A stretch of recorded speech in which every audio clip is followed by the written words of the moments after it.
Hi there, thank you so much for joining me today. This video is my finale for my Pan Those Eyeshadows project Pan, and I will 100% be doing this again in 2021, so expect my intro to come up at the beginning of January. This is my biggest update I've ever done. I had been slowly working on a lot of other shadows, kind of behind the scenes without mentioning it, and I have a lot of extra pans to share with you. I also took some time to really focus on the shades that I had, and I gave myself an extra week or so to work on them before giving the finale. As a result, I have 9 pans to share with you, so let's start with looking at the color palette that I was working with for the month of part of November and December.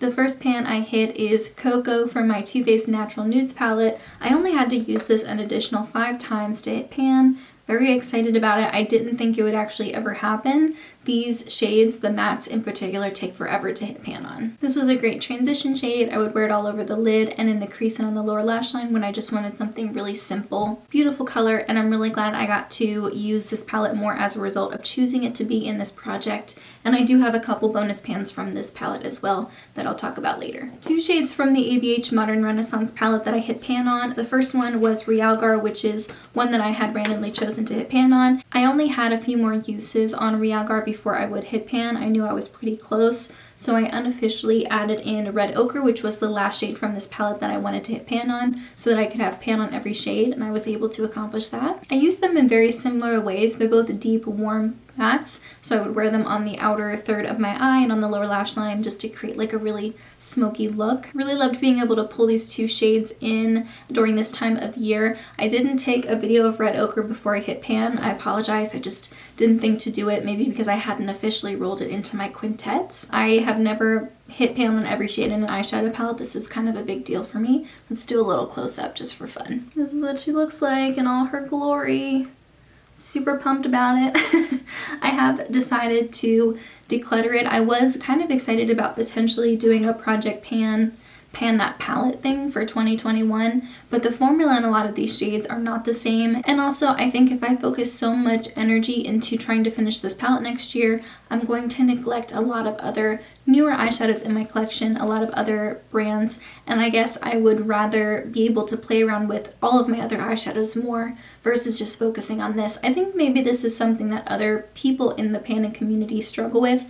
Doing a pan that palette seems so fun, and I love watching those types of videos, but then when it comes to realistically doing it, I feel like there would be a lot of opportunity costs depending on which type of project you choose. So even though in the back of my head I always kind of wanted to do a pan that palette project, I just don't see that being a realistic goal for me, and I think it would really get in the way of the success I have with my Pan Those Eyeshadows project. So I really have to decide which one is more valuable for me, and for now, the Pan Those Eyeshadows project is something I would rather make a priority. And just to keep you informed, I only needed to use Realgar 3 more times to hit pan, and I only needed to use Red Ochre 13 more times to hit pan. I did just hit pan on an eyeshadow this morning, which is why I'm filming. I did one last look with Cotton Candy from the Too Faced Bonbons palette. This is kind of like a satiny shade. It's what I'm wearing on my lid today, and I did really like it. It's not, I mean, obviously it's not a shimmer or a metallic shade, so it doesn't have like a lot of shine, but it is a pretty unique color, one that I don't really wear that often, so it was interesting to pull this into other looks, and I was able to pair it with a lot of the shades from my quintet, which I'll show you in my looks portion of the video. For Cotton Candy, I used this an additional 15 times since my last update in order to hit pan. It took a little bit longer than I thought it would, especially considering it's something that I pack on my lids, but that's fine. I'm really excited to have another pan in this palette. It's starting to look very, very well loved, and I'm really enjoying that. And the last pan I hit from my quintet is the Cleona single in the shade Ripple.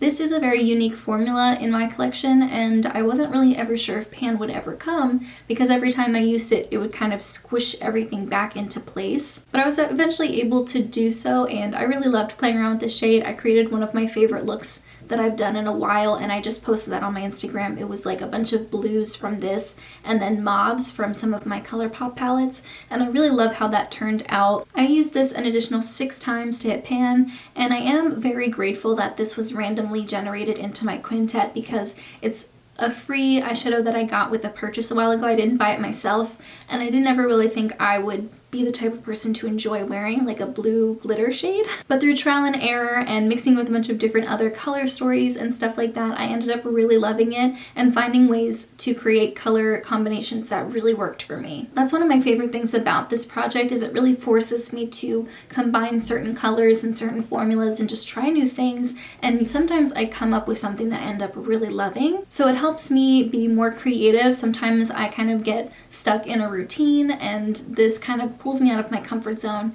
helps me become more comfortable playing with color and just coming up with more creative color combinations in general. I do have one shade for my quintet that I didn't hit pan on, and really I didn't focus on it that much at all. I only used it 3 times, and it's from my Too Faced Natural Nudes palette, and it's the shade Sugared Chestnut, which is this shimmery bronzy shade right here, because I only had a month to work on it and I had a lot of other shades that I wanted to hit pan on before the end of the year. I didn't really focus on this one at all. I at least reached for it a couple times, which is good, but honestly this was kind of just like a afterthought. So you're not going to see much of a difference between last month and this month, but that's perfectly fine with me. I do have a couple bonus shadows. The first one is Glistening Snow. That's this corner shimmer shade right here.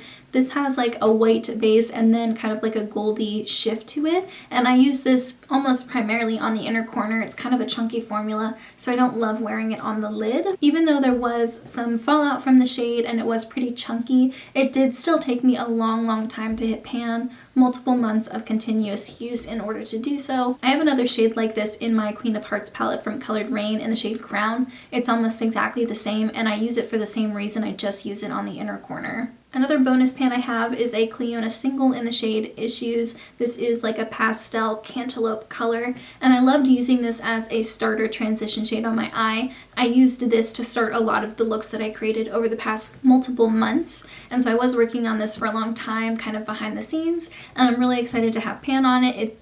It's not every day that I hit pan on a single shadow, so I'm pretty excited about it. It's a lovely color. It pairs incredibly well with another shade I'm going to talk about in a second. I have 2 more bonus pans from my Creepy Cute palette from Shroud Cosmetics, and one of them is Creep It Real, which is that matte pastel aqua green shade.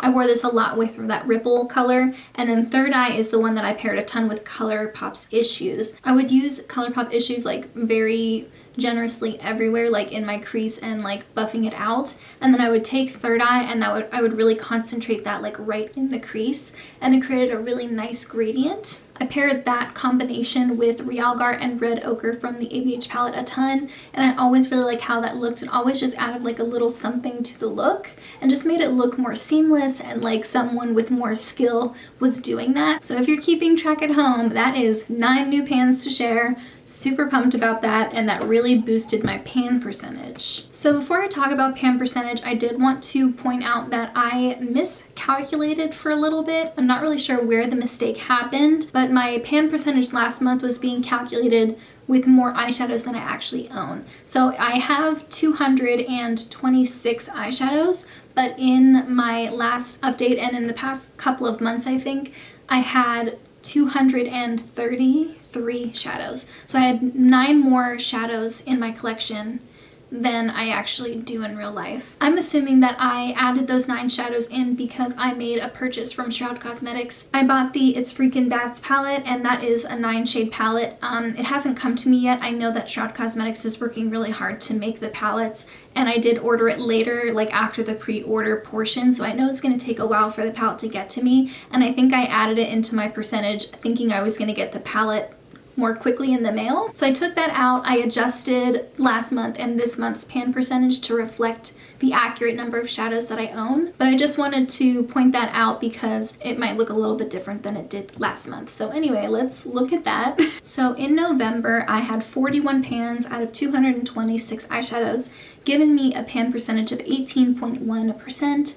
At this point in time, I now have 50 pans out of 226 shadows, bumping my pan percentage up to 22.1%. So my pan percentage is now over 20%. That means over 1/5 of all the shadows I own have pan in them, which is really exciting. It wasn't an outright goal that I had set for myself this year, but it is still a milestone that I was excited to hit. This milestone will be relatively short-lived, however, because I do have a couple new palettes that I've brought into my collection that I haven't added to my eyeshadow total yet because I haven't touched them yet. And I will be sure to add those and have all of my eyeshadows accounted for my introduction next year, meaning my pan percentage will be a little bit different when I start. Now let's look at 5 looks that I created over the past 6 weeks or so, using shades from my quintet and also some other shadows as well, some complementary shades. So look number 1, I was trying to figure out a way to make Realgar and Cotton Candy work together. They're very different colors. They're things I would have never thought to put together in the first place,